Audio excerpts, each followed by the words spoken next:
Hello ನಮಸ್ತೆ ಎಲ್ರಿಗೂ. ಇವತ್ತಿನ ವಿಡಿಯೋದಲ್ಲಿ ಹೆಣ್ಮಕ್ಳಿಗೆ ಉಪಯೋಗಕ್ಕೆ ಬರುವಂಥ ಒಂದು ಅದ್ಭುತವಾಗಿರುವಂಥ ಟಿಪ್ಸನ್ನು ಹೇಳ್ತಾ ಇದ್ದೇನೆ. ಏನಂತಂದರೆ, ಇವಾಗ ಸೆಕೆಗಾಲ ಸ್ಟಾರ್ಟ್ ಆಗ್ತಾ ಇದ್ದಂಗೆ ಫಂಕ್ಷನ್ಗಳು ತುಂಬಾ ಜಾಸ್ತಿ, ಎಲ್ಲ ಕಡೆ ಮದುವೆ ಸಮಾರಂಭಗಳು ಆಗ್ತಾನೆ ಇರುತ್ತೆ. ಹೊರಗಡೆ ನಾವು ಹೋಗಲೇಬೇಕಾಗುತ್ತೆ. ಬಟ್ ಏನಾಗುತ್ತೆ ಅಂತಂದರೆ, ನಾವು ಬಿಸಿಲಿಗೆ ಹೊರಗಡೆ ಜಾಸ್ತಿ ಓಡಾಡ್ತಾ ಇದ್ದಂಗೆ ನಮ್ಮ ಸ್ಕಿನ್ ಎಲ್ಲ ಇದೆಯಲ್ವ, ಸನ್ ಟ್ಯಾನ್ ಆಗೋದು, ಕೈ ಕಪ್ಪಾಗೋದು, ಮುಖದಲ್ಲಿ ಸನ್ಬರ್ನ್ ಆಗೋದು, ರ್ಯಾಷಸ್ ಆಗೋದು, ಇವುಗಳೆಲ್ಲ ತುಂಬಾ ಜಾಸ್ತಿ. ಇವುಗಳನ್ನು ಅವಾಯ್ಡ್ ಮಾಡೋದು ಹೇಗೆ, ಅಥವಾ ಈ ಚರ್ಮ ಈ ಸೂರ್ಯನ ಕಿರಣಗಳಿಂದ ಒಂದು ವೇಳೆ ಕಪ್ಪಾಗಿದ್ದರೆ ಅದನ್ನ ಬೆಳ್ಳಗೆ ಮಾಡೋದು ಹೇಗೆ, ಮತ್ತು ಸೆಕೆ ಟೈಮಲ್ಲಿ ಕೂಡ ತುಂಬಾ ಗ್ಲೋ ಆಗೋ ಥರ ತುಂಬಾ ಬೆಳ್ಳಗೆ ನಮ್ಮ ಮುಖನ ತುಂಬಾ ಚೆನ್ನಾಗಿ ನಾವು ಕಾಪಾಡ್ಕೊಳ್ಳೋದು ಹೇಗೆ ಅನ್ನೋದನ್ನು ಎಲ್ಲದನ್ನು ಇವತ್ತಿನ ವಿಡಿಯೋದಲ್ಲಿ ವಿವರಿಸ್ತಾ ಇದ್ದೇನೆ. ಕೆಲವೊಂದು ತುಂಬಾ ಸಿಂಪಲ್ ಆಗಿರುವಂಥ ಮನೆಮದ್ದನ್ನು ಮಾಡೋದ್ರ ಮೂಲಕ ಇದೆಯಲ್ವಾ, ಎಷ್ಟೇ ಸನ್ ಟ್ಯಾನ್ ಆಗಿರಲಿ, ಅಂದರೆ ನಮ್ಮ ಸ್ಕಿನ್ ಈ ಸೂರ್ಯನ ಬೆಳಕಿನ ಪ್ರಭಾವದಿಂದಾಗಿ ಅಥವಾ ಸನ್ಬರ್ನಿಂದಾಗಿ ಕಪ್ಪಾಗಿರಲಿ ಅದನ್ನು ತುಂಬಾ ಬೆಳ್ಳಗೆ ಮಾಡೋದು ಹೇಗೆ, ಸಾಫ್ಟಾಗಿ ಗ್ಲೋ ಆಗಿ ವೈಟ್ ಆಗಿ ಮಾಡೋದು ಹೇಗೆ ಅನ್ನೋದನ್ನು ಹೇಳ್ಕೊಡ್ತಾ ಇದ್ದೇನೆ. ಮೊದಲನೇದಾಗಿದೆಯಲ್ಲ, ನಾನು ಯಾವುದನ್ನು ಮಾಡಿ ತೋರಿಸ್ತಾ ಇಲ್ಲ, ನಿಮಗೆ ಹಾಗೆಯೇ ಹೇಳ್ತಾ ಹೋಗ್ತೇನೆ, ನೀವು ನೋಟ್ ಮಾಡ್ತಾ ಹೋಗಿ. ನಿಮಗೆ ತುಂಬಾ ಅಂದರೆ ಉಪಯೋಗಕ್ಕೆ ಬರುವಂತಹ ಕೆಲವೊಂದು ಟಿಪ್ಸ್ ಇದು. ಮೊದಲನೇದಾಗಿ, ಸ್ಕಿನ್ ತುಂಬ ಕ್ಲಿಯರ್ ಇರಬೇಕು ಅಂತಂದರೆ, ಯಾವುದೋ ರ್ಯಾಷಸ್ ಬರಬಾರ್ದು ಅಂತಿದ್ರೆ ನಮ್ಮ ರಕ್ತ ಇದೆಯಲ್ವ ಅದು ತುಂಬಾ ಶುದ್ಧವಾಗಿರಬೇಕು. ರಕ್ತ ಶುದ್ಧ ಮಾಡಲಿಕ್ಕೆ ಏನು ಮಾಡೋದು? ತುಂಬಾ ಸಿಂಪಲ್. ಸಿಕ್ಕಾಪಟ್ಟೆ ನೀರನ್ನು ಕುಡಿಬೇಕು. ಅದು ಬೆಳಗ್ಗೆ ಎದ್ದ ತಕ್ಷಣ ಖಾಲಿ ಹೊಟ್ಟೆಗೆ 2-3 ಗ್ಲಾಸ್ ಯಾರು ದಿನಾ ನೀರು ಕುಡಿತಾರೆ ನೋಡಿ, ಅವರ ಸ್ಕಿನ್ ಇದೆಯಲ್ವಾ ತುಂಬಾ ಕ್ಲಿಯರ್ ಆಗಿರುತ್ತೆ. ಒಂದೇ ಒಂದು ರ್ಯಾಷಸ್ ಇರಲ್ಲ. ನೀವು ಬೇಕಾದರೆ ನೋಡಿ, ಅದೇ ರೀತಿ ಈ ಜ್ಯೂಸು ಅಥವಾ ನೀರನ್ನೆಲ್ಲ ಜಾಸ್ತಿ ಯಾರು ಕುಡಿತಾರೆ ನೋಡಿ, ಅವರ ಸ್ಕಿನ್ ಇದೆಯಲ್ವ ತುಂಬಾ ಕ್ಲಿಯರ್ ಇರುತ್ತೆ. ಯಾಕಂತಂದರೆ ರಕ್ತ ಶುದ್ಧವಾಗಿರುತ್ತೆ, ಆ ಟಾಕ್ಸಿಕ್ ಎಲ್ಲ ಇರುತ್ತಲ್ವ ಅದು ಹೊರಗಡೆ ಹೋಗಿರುತ್ತೆ, ಫ್ಲಶ್ ಔಟ್ ಆಗಿರುತ್ತೆ. ಸೊ ಏನು ಮಾಡಬೇಕು? ಮೊದಲನೇದಾಗಿ, ಪಿಂಪಲ್ ಜಾಸ್ತಿ ಇರುತ್ತೆ, ರ್ಯಾಷಸ್ ಜಾಸ್ತಿ ಇರುತ್ತೆ ಅನ್ನೋರು ಬೆಳಗ್ಗೆ ಎದ್ದ ತಕ್ಷಣ ಖಾಲಿ ಹೊಟ್ಟೆಗೆ ಒಂದು 3 ಗ್ಲಾಸ್ ನೀರು ಕುಡಿಬೇಕು. ಮತ್ತು ದಿನಪೂರ್ತಿ ಜಾಸ್ತಿ ನೀರು ಕುಡಿತಾನೆ ಇರಬೇಕು. ನಾವು ನೀರನ್ನು ಜಾಸ್ತಿ ಕುಡಿತಾ ಇದ್ದಂಗೆ ರಕ್ತದಲ್ಲಿರುವ ನಂಜಿನಂಶ ಇದೆಯಲ್ವಾ ಅದು ನಮ್ಮ ಮೂತ್ರದ ಮೂಲಕ ಹೊರಗಡೆ ಹೋಗುತ್ತೆ, ಅಥವಾ ಬೆವರಿನ ಮೂಲಕ ಫ್ಲಶ್ ಔಟ್ ಆಗಿ ಹೋಗುತ್ತೆ. ಸೊ ಇದೊಂದು ತುಂಬಾ ಮುಖ್ಯವಾಗಿರುವಂಥ ಟಿಪ್ಸ್. ನೀವು ಈ ಸೆಕೆ ಟೈಮಲ್ಲಿ ಎಲ್ಲರೂ ಫಾಲೋ ಮಾಡಬೇಕಾಗಿರುವಂಥದ್ದು. ಇನ್ನೊಂದು ಏನು ಅಂತಂದರೆ, ಬೆವರಿಂದ ನೀರಿನ ಅಂಶ ಹೊರಗಡೆ ಹೋಗುತ್ತಲ್ವಾ, ಸೊ ನೀರು ಜಾಸ್ತಿ ಕುಡಿಯೋದ್ರಿಂದ ನಮ್ಮ ದೇಹ ಹೈಡ್ರೇಟ್ ಆಗಿರೋ ಥರ ಮಾಡುತ್ತೆ, ಸ್ಕಿನ್ ಕೂಡ ತುಂಬ ಗ್ಲೋ ಆಗಿರೋ ಥರ ಮಾಡುತ್ತೆ. ನನಗೆ ತುಂಬ ಸಿಕ್ಕಾಪಟ್ಟೆ ಪಿಂಪಲ್ಸ್ ಪ್ರಾಬ್ಲಮ್ ಇತ್ತು. ಬಟ್ ಇತ್ತೀಚೆಗೆ ನಾನು ಏನು ಮಾಡಿದ್ದೇನೆ, ನೀರನ್ನು ಕುಡಿಯೋದನ್ನು ಜಾಸ್ತಿ ಮಾಡಿರೋದ್ರಿಂದ ನನ್ನ ಸ್ಕಿನ್ ಇದೆಯಲ್ಲ ಆಲ್ಮೋಸ್ಟ್ ಕ್ಲಿಯರ್ ಇದೆ. ನಿಮಗೆ ನೋಡಿದರೆ ಗೊತ್ತಾಗುತ್ತೆ. ಜಾಸ್ತಿ ತುಂಬಾ ಪಿಂಪಲ್ಸ್ ಇತ್ತು ನನಗೆ, ಈಗ ಆಲ್ಮೋಸ್ಟ್ ಆ ಸಮಸ್ಯೆಯಿಂದ ನಾನು ಹೊರಗಡೆ ಬಂದಿದ್ದೇನೆ. ಇದಕ್ಕೆ ನಾನೇ ಲೈವ್ ಎಕ್ಸಾಂಪಲ್ ನಿಮಗೆ. ಇನ್ನೊಂದು, ಈ ಹೊರಗಡೆ ಹೋದಾಗ ಸನ್ ಬರ್ನ್ ಅಥವಾ ಸನ್ ರ್ಯಾಷಸ್ ಆಗುತ್ತಲ್ವ, ಯಾವುದಾದ್ರೂ ಒಂದು ಸನ್ಸ್ಕ್ರೀನ್ ಲೋಷನನ್ನು ಅಪ್ಲೈ ಮಾಡ್ಕೊಂಡು ಹೋಗಿ, ತುಂಬ ಒಳ್ಳೆಯದು. ನೋಡಿಕೊಂಡು ಯಾವುದಾದ್ರೂ ಒಂದು ಒಳ್ಳೆ ಕ್ರೀಮನ್ನು ಯಾರ ಹತ್ರ ಆದರೂ ಚೆಕ್ ಮಾಡ್ಕೊಂಡು ತಗೊಂಡು ಹೊರಗಡೆ ಹೋಗುವಾಗ ಯಾವುದಾದ್ರೂ ಸನ್ಸ್ಕ್ರೀನ್ ಲೋಷನನ್ನು ಹಚ್ಕೊಂಡು ಹೋದರೆ ಆದಷ್ಟು ನಾವು ಸೂರ್ಯನ ಕಿರಣದಿಂದ ನಮ್ಮ ಸ್ಕಿನ್ನಿಗೆ ಆಗುವಂಥ ಡ್ಯಾಮೇಜನ್ನು ನಾವು ತಡೆಗಟ್ಬೋದು. ಇನ್ನೊಂದು ಏನು ಅಂತಂದರೆ, ಇದೆಲ್ಲ ಯಾವುದೂ ಮಾಡೋಕ್ಕಾಗಲ್ಲ, ನಮಗೆ ಅವಾಯ್ಡ್ ಮಾಡೋಕ್ಕಾಗಲ್ಲ ಅಂತಂದರೆ, ಅಥವಾ ಯಾವುದೇ ಕ್ರೀಮ್ ಎಲ್ಲ ಕೆಲವರಿಗೆ ಹಾಕುವಂಥ ಅಭ್ಯಾಸ ಇರಲ್ಲ ಅಂಥವ್ರಿಗೆ ಏನು ಮಾಡ್ಬೋದು ಅಂತಂದರೆ, ತುಂಬಾ ಸಿಂಪಲ್. ಒಂದು ವೇಳೆ ಸ್ಕಿನ್ ಸನ್ ಬರ್ನ್ ಆಗಿ ರ್ಯಾಷಸ್ ಆಯಿತು ಅಥವಾ ಸ್ಕಿನ್ ಬ್ಲ್ಯಾಕ್ ಆಯಿತು ಅಂತಂದರೆ ತುಂಬಾ ಸಿಂಪಲ್. ಮೆಂತೆ ಇರುತ್ತಲ್ವ, ಯೂಶ್ವಲ್ ಆಗಿ ಎಲ್ಲರ ಮನೆಯಲ್ಲಿ ಮೆಂತೆ ಇದ್ದೇ ಇರುತ್ತೆ. ಮೆಂತೆನ ನೆನೆ ಹಾಕಬೇಕು. 1-2 ಗಂಟೆ ನೆನೆ ಹಾಕಿದರೆ ಮೆತ್ತಗಾಗುತ್ತೆ. ಅಥವಾ ನೀವು ರಾತ್ರಿ ಮೆಂತೆನ ನೆನೆ ಹಾಕಿ ಬೆಳಗ್ಗೆ ಅದನ್ನ ನೀರಲ್ಲಿ ಅಥವಾ ಹಾಲಿನಲ್ಲಿ ಚೆನ್ನಾಗಿ ತೊಳೆಯಿರಿ. ಪೇಸ್ಟ್ ಮಾಡಿಬಿಟ್ಟು ಹಚ್ಚಿಬಿಟ್ಟು ಒಂದು 10 ನಿಮಿಷ ಬಿಟ್ಟು ತೊಳಿಬೇಕು.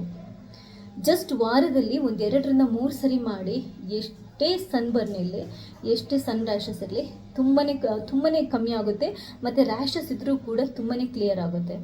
ನಿಮಗೆ ಗೊತ್ತಿರ್ಬೋದು, ಈ ಮದುಮಕ್ಕಳಿಗೆ ಎಲ್ಲ ಮೆಂತೆ ಶಾಸ್ತ್ರ ಅಥವಾ ಮೆಂತೆ ಹಚ್ಚೋದು ಅಂತ ಮಾಡ್ತಾರೆ ಮದುವೆಗಿಂತ ಮುಂಚೆ. ಯಾಕೆ ಅಂತಂದರೆ ಸ್ಕಿನ್ ತುಂಬ ಗ್ಲೋ ಆಗುತ್ತೆ ಅಂತ. ಮೆಂತೆಯಲ್ಲಿ ನಮ್ಮ ಸ್ಕಿನ್ನನ್ನು ತುಂಬಾ ಗ್ಲೋ ಮಾಡುವಂಥ ಪ್ರಾಪರ್ಟೀಸ್ ಇರುತ್ತೆ. ಆದ್ದರಿಂದ ಮೆಂತೆ ಪೇಸ್ಟನ್ನು ರೆಗ್ಯುಲರ್ ಆಗಿ ಹಚ್ತಾ ಇರಿ. ತುಂಬ ಒಳ್ಳೆಯ, ತುಂಬ ಎಫೆಕ್ಟಿವ್ ಆಗಿರುವಂಥ ಮನೆಮದ್ದಿದು. ಜಾಸ್ತಿ ನಮಗೆ ಖರ್ಚು ಕೂಡ ಇಲ್ಲ. ಹಾಗೆಯೇ ಇನ್ನೊಂದು ಅತ್ಯದ್ಭುತವಾಗಿರುವಂಥ ಮನೆಮದ್ದು ಏನು ಅಂತಂದರೆ ಮೊಸರನ್ನು ಕೂಡ ಅಷ್ಟೇ. ಈ ಸನ್ಬರ್ನ್ ಸನ್ ರ್ಯಾಷಸ್ಗೆ ಅಥವಾ ಸ್ಕಿನ್ ಕಪ್ಪಾಗಿದ್ದರೆ ಮೊಸರನ್ನು ಕೂಡ ಅಷ್ಟೇ, ನಾವು ಅದಕ್ಕೆ ಏನು ಆ್ಯಡ್ ಮಾಡಬೇಕಾದ ಅವಶ್ಯಕತೆಯೇ ಇಲ್ಲ. ಜಸ್ಟ್ ಮೊಸರನ್ನು ಆಯಿಲ್ ಸ್ಕಿನ್ ಆದರೆ ಮಾತ್ರ ಬೇಡ, ಸ್ವಲ್ಪ ಅವಾಯ್ಡ್ ಮಾಡಿ. ಅದು ಬಿಟ್ಟು ಡ್ರೈ ಸ್ಕಿನ್, ಸೆನ್ಸಿಟಿವ್ ಸ್ಕಿನ್ ಆದರೆ ಮೊಸರನ್ನು ಯೂಸ್ ಮಾಡ್ಬೋದು, ಏನೂ ತೊಂದರೆ ಇಲ್ಲ. ಜಸ್ಟ್ ದಪ್ಪ ಮೊಸರು ಮನೆಯಲ್ಲೇ ಮಾಡಿರೋದಿರುತ್ತಲ್ವ, ಅದನ್ನ ಒಂದು ದಿನಕ್ಕೆ 1 ಸರಿ ಹಚ್ಕೊಂಡ್ರೂ ಸಾಕು. ಸನ್ ಬರ್ನ್ ಅಥವಾ ಸನ್ ಟ್ಯಾನಿಂದ ಸ್ಕಿನ್ ಕಪ್ಪಾಗಿರುತ್ತಲ್ವ, ಅದು ತುಂಬಾ ಕಮ್ಮಿ ಆಗುತ್ತೆ. ಮೆಂತ್ಯನ ಹಾಗೆಯೇ ಹಚ್ಬೋದು, ಮೊಸರನ್ನು ಕೂಡ ಹಾಗೆಯೇ ಹಚ್ಬೋದು, ಫುಲ್ ಬಾಡಿಗೆ ಹಚ್ಬೋದು. ಕುತ್ತಿಗೆ ಕೈಗಳೆಲ್ಲ ಜಾಸ್ತಿ ಬ್ಲ್ಯಾಕ್ ಆಗಿರುತ್ತೆ, ಅಲ್ಲೆಲ್ಲ ಮೊಸರನ್ನು ಹಚ್ಕೋಬೋದು.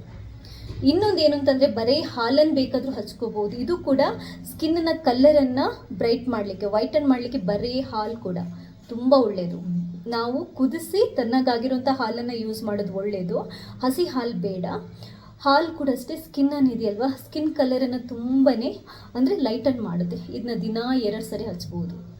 ಇನ್ನೊಂದು ಈ ಕಡಲೆ ಹಿಟ್ಟು ಬರುತ್ತಲ್ವ, ಪ್ಯೂರ್ ಆಗಿರುವಂಥ ಕಡಲೆ ಹಿಟ್ಟಿಗೆ ಸ್ವಲ್ಪ ಅರಿಶಿನ, ಸ್ವಲ್ಪ ಹಾಲು ಅಥವಾ ಮೊಸರು, ಎರಡರಲ್ಲಿ ಯಾವುದನ್ನು ಬೇಕಾದರೂ ನೀವು ಮಿಕ್ಸ್ ಮಾಡ್ಕೊಂಡು, ಅಥವಾ ಹಾಲು ಮೊಸರು ಯಾವುದೂ ಬೇಡ ಅಂತಿದ್ರೆ ನೀರಲ್ಲಿ ಮಿಕ್ಸ್ ಮಾಡಿ ಪೇಸ್ಟ್ ಮಾಡಿ ಮುಖಕ್ಕೆ ಹಚ್ಚಿಬಿಟ್ಟು ಒಂದು 10 ನಿಮಿಷ ಒಣಗಿದ ನಂತರ ತೊಳೆಯೋದು, ಅಥವಾ ಕೈಗೆ ಹಚ್ಚಿಬಿಟ್ಟು ಒಣಗಿದ ನಂತರ ತೊಳೆಯೋದು.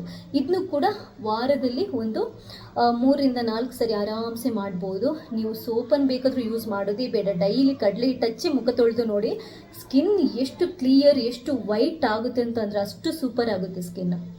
ಇದಕ್ಕೆ ನಾನೇ ಜಸ್ಟ್ ಎಕ್ಸಾಂಪಲ್, ಯಾಕಂತಂದರೆ ವಾರದಲ್ಲಿ 2-3 ಸರಿ ಆದರೂ ನಾನು ಕಡಲೆ ಹಿಟ್ಟನ್ನು ಹಾಕಿ ಮುಖನ ತೊಳಿತೀನಿ. ಸೋಪ್ ಯೂಸ್ ಮಾಡೋದು ನಾನು ತುಂಬಾ ಕಮ್ಮಿ. ಕಡಲೆ ಹಿಟ್ಟಿಗೆ ಹಾಲು ಅಥವಾ ಮೊಸರು ಎರಡರಲ್ಲಿ ಯಾವುದಾದ್ರೂ ಒಂದನ್ನು ಮಿಕ್ಸ್ ಮಾಡಿ ಅಟ್ಲೀಸ್ಟ್ ವಾರಕ್ಕೆ 2-3 ಸರಿ ಆದರೂ ನಾನು ಕ್ಲೀನಾಗಿ ಮುಖನ ತೊಳ್ಕೊತೀನಿ. ತುಂಬ ಅಂತಂದರೆ ತುಂಬ ಹೆಲ್ಪ್ ಆಗುತ್ತೆ ಇದು. ಇದು ಕೂಡ ಅಷ್ಟೇ ಯಾವುದೇ ಸೈಡ್ ಎಫೆಕ್ಟ್ ಇಲ್ಲದಂತಹ ಒಂದು ಮನೆಮದ್ದು.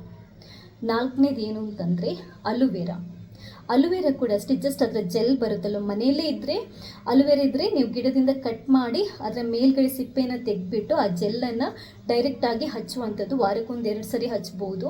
ಒಂದು ವೇಳೆ ಅಲುವೆರಾ ಇಲ್ಲ ಅಂತ ಅಂದರೆ ಅಂಗಡಿಯಿಂದ ಅಂಗಡಿಯಿಂದ ಬೇಡ, ಮೆಡಿಕಲ್ ಶಾಪಿಂದ ಪ್ಯೂರ್ ಆಗಿರುವಂಥ ಅಲುವೆರಾ ಜೆಲ್ ಸಿಗುತ್ತೆ, ಅದನ್ನ ತಗೊಂಬಂದು ಮುಖಕ್ಕೆ ಹಚ್ಚಿಬಿಟ್ಟು ಅದು ಒಣಗಿದ ನಂತರ ತೊಳಿಬೋದು. ವಾರಕ್ಕೆ 2-3 ಸರ್ತಿ ಆರಾಮ್ಸೆ ಮಾಡ್ಬೋದು ಈ ಥರ.